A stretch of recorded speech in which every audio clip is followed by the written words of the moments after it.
zaina tana munam tura karin berte annen ni hi Manase Lalrinngheta Tuipui boxer te en lengo professional boxing box reka po ni himping lang to ani chak lo la nei lo ani a 2022 kan F Zoram chana kan box ka lo ne tlat ne final la bo ne kum khan silal soi tuang a khan an knockout ti ra o ane khul hawa wasa ki manasa po ki winai din na khel thei don me chu lo manase hi manase zo ka adoi mi lo ania chu chu nia email isiat mi ani em ka shet chiang chi kan ti de wan jing kham kan zo na chan chu ka shem mi experience nei lo top ang khan boxing experience na nei lo sim ti khania ani thei do moni o ka ti de wa mo experience lan nei lawa chu Manase khel hi munam a zei tlat ati thei phian ro le ha le ya ki ajep te po ki glove ka kianin a movement sim ki mo ki pakat ki champion to ti a hriat mi lo angai tu khala mangai tu lo a boy lo khala ma mo a chiang reng mai ki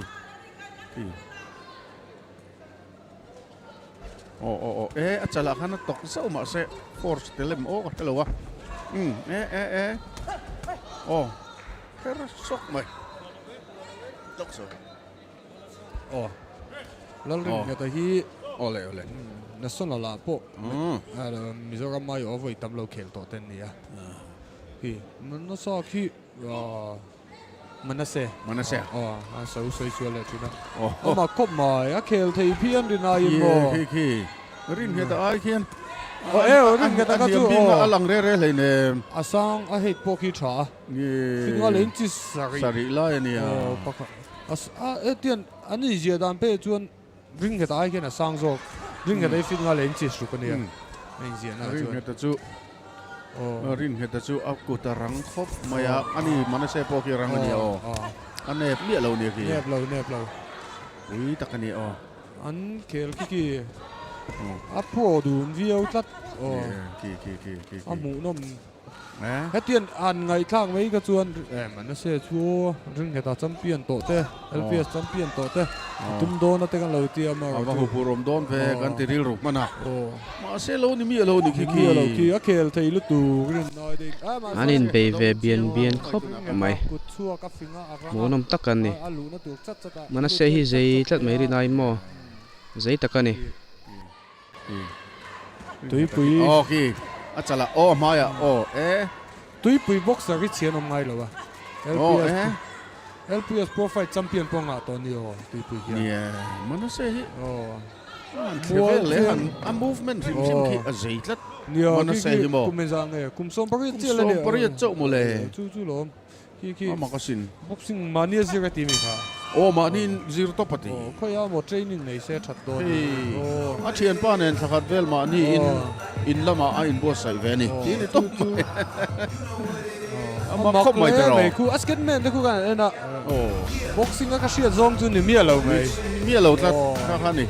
em pon ni se Manase lom tu soi na hi village council in cheng sang khatan pe a village council mualcheng south village council in cheng sang khatan pe a branch YMA mualcheng south in sang khatan pe boka mualcheng south KTP ten sang khatan pe boka apu than puya ram hum veng tharmi sang khasanga pe alo falo mom mo evi tluanga ram hum veng line cheng sanga pe in heng dika kulikon in cheng sang hi pe bi murtin khuman zanga pe a lalnga moyan sang khata pe a chun wal puya sai rep in zanga pe a panten zanga pe boka Kings and Prophets recording studio nei tu pu to yan cheng sang khata pe boka chakle chuan a pe sel don ni ole kan en photang boxer ta thil pe khi chia kan lo cha kan ya boxer ta du saka thil lo pe tu zong te in tha sung su heta po kan lo chia sak zel chak chewa chia sak zel do nan boxer ta nai lo luang chuan ei khi ei chu ko oi lo ti deu tiang nie lo chu tak chu lom ka tin si na ha ti ra hang ka zo cha chu an san sui mel riat an niam ka tia hoi khat na ti ha ne mai sia mà ni thiền du nên thật về là anh tỷ lệ boxing cái chú profile là hiện đó tận soi thì đó là ôi ông chia sẻ là wa mà sẽ second thì các phát mà boxing thì lắm thì mi mấy lần anh ông lâu boxing family cái chuyện ngài tên ni lâu tắt mẹ nang mấy hôm nay chuyện ngài miền ni lâu cho nên âm mặc anh chú lo không ô thu soi à nghe nè thu soi record thu soi à cái lệ lom lâu nè profile là gì không ô mà sẽ chevel cái chỗ mặc anh chevel cái chỗ timi tiếng hi anh ông timi don khop mấy training pung pa ngai tak coach nuôi à cha đây sẽ chalut tục đó hay riêng hiện tại chú Mizo cái mà po boxer cái lâu này chặt được cái ball gì cái mà pun kalau en call nuôi to national school games sa te national la te po kalau en call nuôi to ni boxing boxer promoting đâu anh à mà sẽ khi áp về phụ po kian hey all mấy tum lâu impact phụ tiêu top tum lâu sim kia net chuông về nào đồn chú mà nó sẽ kian huay sen đông lệ tu na pon chết buổi phá lâu chết buổi chuông miệt lâu anh net cả đông nó là mà gọi chú đông dâu đồn chú confidence kia trả huay sen na kia trả ring cái đấy cụ ta răng xì online phụ thấy em mày distance rất chút thiểm boxing kia hút phá kì đông dậu đồn chú mà sẽ buổi phá lâu này buổi phá lâu hay hi cùng song bao cái chuyện này là ngay là cái mà khi gan soi cha gan tina san chu boxer opponent ki that em wanga ki tianga lo khel thea wanga cha gan tina nia san chu tuipui boxer hian tuipui boxing hi boxer chang rangi boxer chian om vak lawa LPS Pro Fight po champion nei nem ber pol an ni ka nga kho khatang jong chuan mo John Kenti te mo din moya ti te an lom nuala chu tiang kan ki fu ve zau reng thawan ne mo thấy to bắt chuột đạc chiang ngang mày cả cái mà nó sẽ lu hay mẹ là phu lâu kia in hết kia là chầu mẹ zel mẹ kia Lalrinngheta right left by an over cross right and next zawa Lalrinngheta pakhat zo ki tlak ngai sia don le mày à phu le la ma te nom sen ti don ni la acha kha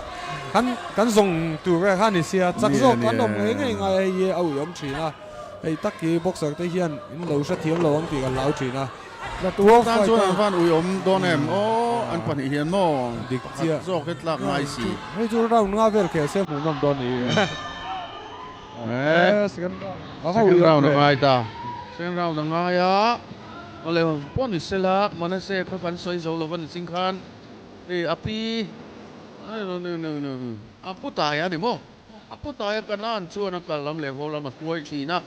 anh chú có chung lom tua soi này mums food tên sang khát anh pe anh sang tên cheng tengah pe bop tôi sao bắt dong nem khop mai mà nó sẽ nó lom pui teren nem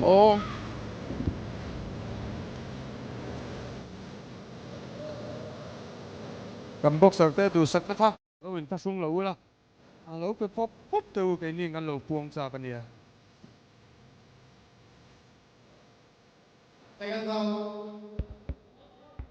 Lalrinngheta Tuipui zo khi chu blue hi zanin hi avoi katna nia si de tan hi wangin lom pui na le khatiang thil pek kha ala dong ve lawani alom chia lo achak chuan next sa chuan adong ve to tura the pu ngai ta ila hat rau na po khian Manase khian ne ki la khong thal du chau mel lom lo ve ve lom lo ve an la boi lo ve an chuan Manase po khi boxing local ship to mi oti thei tu ka bin om ve a experience kan en akian a sim ki azaya moya a khel ami ta huai sena boxing a poi mo ka ti em pakatu huai sen hi ta ne huai sen hi thil zer thei lo ni a mi doi lak lo chun doi ta boxing coach kan ni to nu po yen ka lo enkol ve nual to boxer doi tu hi ka tong ve ne ma boxer huai sen no po yen oma boxer doi tu chu ve ka nek fuan don to yen ang game buai ngal ve ka huai sen do hi poi mo huai sen a poi mo ni huai sen ni jiu chok thei thil ani chia lo do in kai zuang a sia mi sing huai sen sa hi no mai tiang huai sen sa hi am poi mo kho ma chu ti a chuan Manase hi boxer huai sen mi sing huai sen sim eng po ti don se eng po ating amang tia huai sen kan ti hian in sual lampang thakum tho lampang kha kan ti khak lo ania huai sen kan ti a chuan emi resport la don se sum don na po eng po khoya po ti se akin tlak viawang chu chuan soi kual do ni chu ti te line rin ngeta hi ai lo comeback thadon khopin ka hrian kuma semi final a chak lo a ui oma chuan tun kum LPS fight night ta khan tuna sidet tho engkol tir an en khan ain draw tlat me a aka tuna professional boxing ani chu professional boxing a point tuma point ain tum le thei don ani a oi om lo dewem o ka ti Manase hi experience om si lawa chuan player senior rin hitate ho beitur chuanin aneu deuh karing ani a hmu nam kho mai in beitok khop ni chuan final kha title fight an hal mai dona weight danga chuan title fight challenger du kha final khel le ngai thowa chu tu na mi final lut te hi title fight challenger an hal to dona chu thlelol me a ka chu Manase khi neki Lalrinngheta khi ne kan lo ting wa tange anania chuti lai chon Manase khi soccer proof achina thakop mai khelzel te se achake mot chak lo emo khi chu ke chu ka bei sei sang chi ania a huai sen nak te khi tha a anggeman en chuan Lalrinngheta ke chu kang deuh ti chuan a hriat theia tum pon pe fu ve zo ni anno ni alangam lu tu kala huai sen lu tu la kam lo round extra round ni om te se ni fourth round ti khan khel zawa in sop lu tuk sun ni lo Lalrinngheta po khel tha Manase po khel tha in beitok ve tak an ni ain ti tok dun thel boka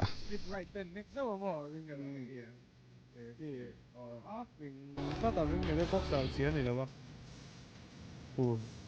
Tuipui ho gan soi tra corner kun en la Tuipui boxer tra lo mo ma national games medalist te pu ta kon valte kan national games international boxer om le a pula kon lo ding lian om le pu Tuipui boxer gen selo Lalrinngheta second man valpuya ring chung ron lut berakha boxing thiam wangin nevia lut to ti kan zep vele lok lut ta ni ale lama tu ma kan shir ngai kan ni mi lo ta ni Manase kon Manase hian aron in zia dan ni adik to fatani apo Manase khel dan ro ha chu mi surprise ta surprise kop ka chu a fak ma tu LPS ti 4 fight ti o pui tu ta zing ma ke chu kan dang te Manase hi mo tiang ko kum no pang te tha wa lo ke te ti ro bangin kan boxer te ta mi puiten beng lok te in lama po kut lo beng ve te a ro pui a mu no me in lama lo en tu te bao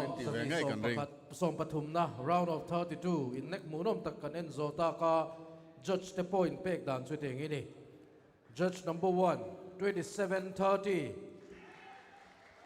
judge number 2 27-30 judge number 3 27-30 ni in unanimous decision out chak zok chu blue corner Lalrinngheta Tuipui Lalrinngheta kan lom pui rualin Manase kha tang sak sel turin kan han nge na kan be sei bok na kuma ro pui takin ro comeback le turin du sa na kan pa ne